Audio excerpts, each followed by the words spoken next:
الرحمن الرحیم نحمدہ ونصلی ونسلم علی رسولہ الکریم اما بعد الترکیب وهو الصیرورۃ کلمتین او اکثر۔ یہاں سے ترکیب یعنی غیر منصرف کا جو سبب ہے وہ بیان ہو رہا ہے، اور ساتواں سبب بیان ہو رہا ہے مرکب معنی صرف ترکیب، اس کو بیان کیا جا رہا ہے۔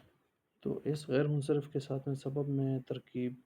اب ترکیب کا لغوی معنی یہاں پر جوڑنا اور ملانا ہے، اور اصطلاحی معنی اس کا جو ہے وہ دو یا زیادہ کلموں کو ایک بنانا، لیکن بغیر جزئیت حرف کے،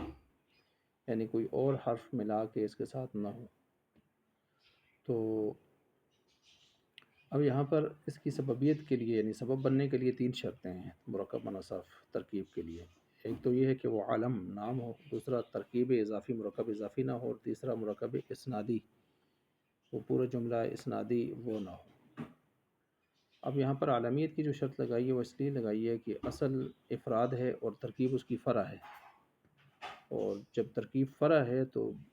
اس میں چونکہ یہ کلمے کو بعد میں عارض ہوتی ہے نا، کلمہ پہلے مفرد ہوتا ہے پھر اس کے بعد وہ ترکیب اس کو عارض ہوتی ہے، تو عارض جو چیز ہوتی ہے تو اس میں زوال کا خطرہ رہتا ہے، تو چیز گویا کمزور ہے، تو کمزور سبب تو نہیں بن سکتا، تو عالمیت کی شرط لگا کے تغیر و تبدل سے محفوظ کر کے اس کو قوی بنایا جاتا ہے تاکہ غیر منصرف کا یہ سبب بن سکے۔ دوسری شرط جو لگائی ہے وہ کہ مرکب اضافی نہ ہو، اس کی وجہ یہی ہے کہ مرکب اضافی وہ تو خود غیر منصرف کو اضافت جو ہے وہ منصرف بنا دیتی ہے، پیچھے آپ نے پڑھا ہے کہ الف لام آ جائے غیر منصرف پر یا وہ مضاف ہو جائے تو وہ منصرف کے حکم میں چلا جاتا ہے، منصرف بن جاتا ہے یا منصرف کے حکم میں چلا جاتا ہے، دونوں باتیں پیچھے آپ نے تفصیل سے پڑھی ہیں۔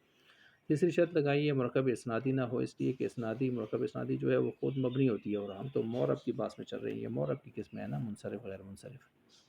تو غیر منصرف کیسے بن سکتا ہے؟ پھر غیر منصرف تو مورب ہوتا ہے۔ باقی مرکب اسنادی کیوں مبنی ہوتا ہے؟ تو اس کی وجہ یہ ہے کہ اس کو مرکب اسنادی کو جب عالم بنا دیا جائے تو اس سے مقصود کسی قصہ، عجیب قصے کی طرف اشارہ کرنا ہوتا ہے، کسی قصہ عجیبہ کی طرف اشارہ کرنا ہوتا ہے، اور ظاہر بات ہے اس کو پھر مبنی پڑھتے ہیں تاکہ یہ ہر قسم کے تغیر و تبدل سے بھی محفوظ رہے، عالم تبھی تو اس کو بناتے ہیں، اور واقع عجیبہ کی طرف اس کا اشارہ ہوتا ہے۔ اب اگر اس کو مورب پڑھا جائے، اس میں تغیر و تبدل کیے جائے عاملوں کے مختلف عاملوں کے آنے کی وجہ سے، تو یہ خاص قصے پر دلالت یہ نہیں کر سکے گا، پھر تبدیلیاں جو ہوتی رہیں گی، حالانکہ یہاں پر مقصود ہے ہی کیا، خاص قصہ عجیبہ پر دلالت کرانا، اور وہ عالمیت کے ذریعے سے پھر ہم تغیر و تبدل سے اس کو کیا کر چکے ہیں، محفوظ کر چکے ہیں۔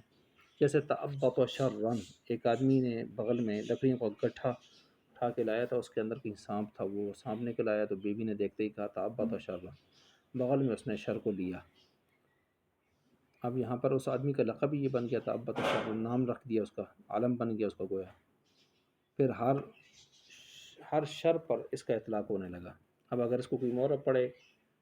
تو اس کو فاعل بنانے کی صورت میں شرً کو شرً ضمہ پڑھنا پڑے گا، تو یہ تو تبدیلی آئے گی، تو تعبط شرًا وہ جو اصل جملہ تھا، اصل واقعہ عجیبہ کی طرف اس کو اشارہ دینا تھا، اس میں وہ خلل واقع ہوگا، کیونکہ شرً اصل واقعے میں تو مفعول بھی بن رہا ہے نا، نصب ہے، منصوب ہے اس کو،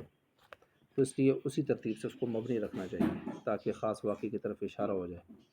وہو صیرورۃ کلمتین، یہ بھی ایک سوال وارد کا جواب ہے کہ غیر منصرف قسم ہے مورب کی، اور مورب قسم ہے اسم کی، اور اسم قسم ہے کلمہ کی، اور کلمہ تو مفرد ہوتا ہے،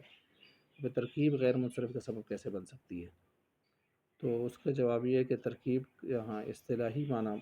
جو ہے وہ جو ہوتا ہے وہ تو یہ ہے کہ دو یا دو سے زیادہ کلموں کو ایک بنانا، ٹھیک ہے؟ تو جب دو یا دو سے زیادہ کلموں کو ایک بنانا، یہ اصطلاحی معنی تھا ترکیب کا، اور جب یہ ایک کلمہ بن جائیں گے تو یہ مفرد کے حکم میں چلے جائیں گے، اس لیے ترکیب غیر منصرف کا سبب بن سکتی ہے،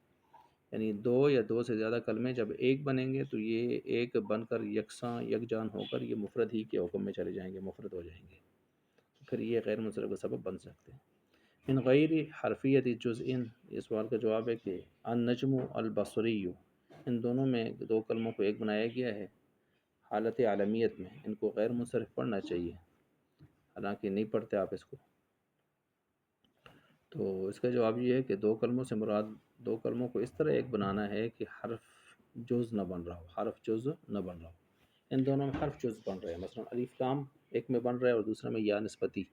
یا نسبتی بھی حرف ہے، الف لام بھی حرف ہے، تو حرفوں کو جز بنایا گیا ہے۔ تو ہم نے پیچھے تعریف میں کہا تھا کہ حرف جز نہ بنے اس میں، تو جب ان کو کلمہ کا جز بنایا گیا ہے حروف کو، تو یہ غیر منصرف نہیں بن سکتے۔ لیأمن من الزوال، زوال سے محفوظ رکھنے کے لیے یہ شرط اول کو بیان کر رہے ہیں۔ لأن الاضافۃ، یہاں سے شرط ثانی کو بیان کر رہے ہیں، اس کے شرط ہونے کو۔ لأن العلام المشتملۃ، یہاں سے شرط ثالث کو بیان کر رہے ہیں، اس کے شرط ہونے کو۔ جو تین شرطیں ہم نے پیچھے پڑھ لی ہیں کہ وہ عالم ہو، مرکب اضافی نہ ہو، مرکب اسنادی نہ ہو۔ فإن قلت سے سوال ہو رہا ہے کہ بھائی آپ نے تین شرطیں لگا دی ہیں، تو آپ نے مرکب اضافی کو نکال دیا، مرکب اسنادی کو نکال دیا، تو مرکب صوتی سیبویہ، مرکب تعدادی عددی 15 مرکب بنائی جس کو کہتے ہیں، وہ دو کیوں نہیں نکالے آپ نے؟ ان کو بھی تو نکالنا چاہیے تھا، وہ بھی تو غیر منصرف کا سبب نہیں بن سکتے۔ تو جواب دیا کہ ان دونوں کا مبنی ہونا بالکل واضح ہے، اور وہ آگے مبنیات کی بحث میں باقاعدہ بیان کیے ہیں مصنف نے۔ جب وہاں باقاعدہ بیان کیے ہیں غیر منصرف کا سبب نہیں بن سکتے، تو بس وہ آگے جب بیان کیے تو یہاں تکرار نہیں کیا گیا۔ یہاں چونکہ وہاں مرکب اسنادی کا بیان نہیں ہوا، تو اس وجہ سے مرکب اسنادی کو یہاں پر لے آئے، اور جس کا وہاں آگے بیان ہے اس کو یہاں نہیں لایا، تاکہ تکراریں عبارت کے اندر تکرار سے بچ جائیں اور اختصار کو ملحوظ رکھا جائے۔ تو یہ ترتیب ہوگی۔ الالف والنون، الف نون زائدتان، یہ جو آٹھواں یہاں پر جو غیر منصرف کا سبب بن رہا ہے، اس کو یہاں پر بیان کرنا چاہتے ہیں۔